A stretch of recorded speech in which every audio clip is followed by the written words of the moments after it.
Hello, my name is Taylor Elwood, your cult author, and thought I'd talk about an interesting realization I had in regards to time. I've been playing Assassin's Creed 2 again in preparation for Assassin's Creed Brotherhood. Yes, I'm a big game geek. And after I was playing it, I got to thinking about the whole concept of, here's this guy, he's basically reliving the ancestral memories that are being accessed through his DNA for this person. And they say in the game, certain points, like to get complete synchronization with this person, you have to do these actions, and if you don't, you won't completely synchronize. And it's like, okay, if I don't completely synchronize with this person, would that mean that I'd changed the past?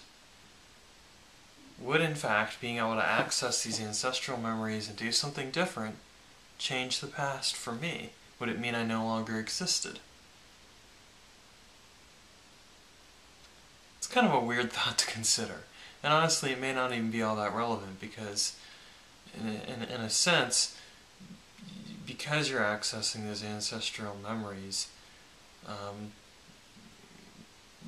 you have no motivation to really go and change anything, because if you do, then you do write yourself out of existence.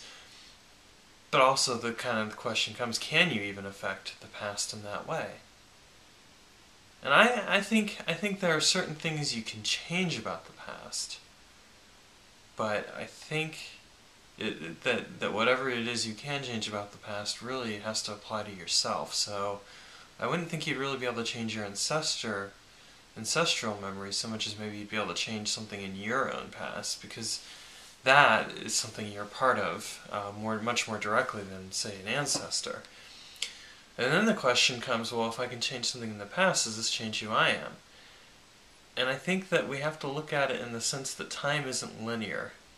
So if I can change something in my past, I'm changing it in the present as well as in the future.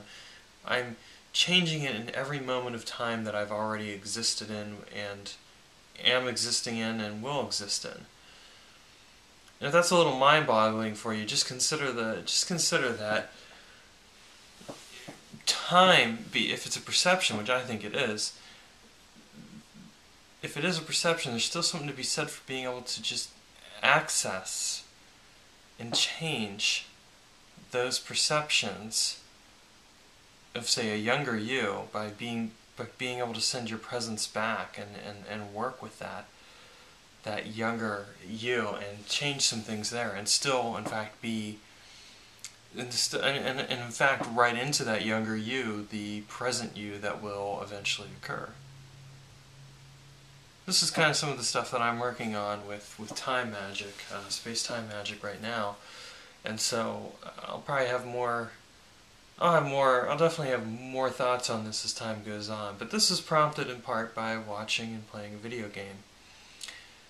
I know it's not Aleister Crowley or any of that other stuff, but hey, we all have to find our sources of inspiration from somewhere, and I find mine from very creative outlets.